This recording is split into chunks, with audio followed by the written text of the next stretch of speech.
Hello friends, so let's learn today how to grow a potato from the potato buds. These are all the store-bought potato, and you can see this kind of, when you see the bud on your potato, you just cut it a small portion, a small chunk of it, and then you plant in a bigger container. The bigger container is better for potato, but right now I have bucket, and you can see I have soil filled up. It's a normal Miracle-Gro garden soil, and I have filled up only up to here.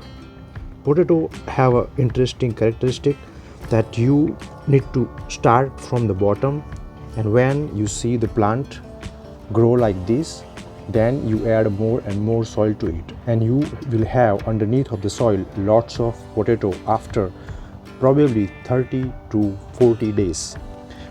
As soon as this green plant about to get dyed or start getting dyed, then you dig out all the soil, remove all the soils, and collect all your potato from the soil.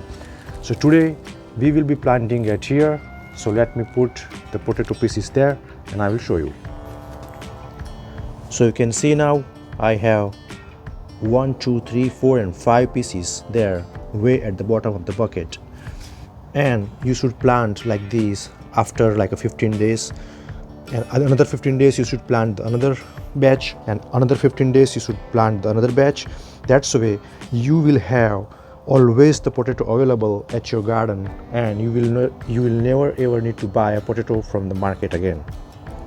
So I'm going to fill this up a little bit, so the potato will be like invisible underneath of the soil, and the growth will just start like that.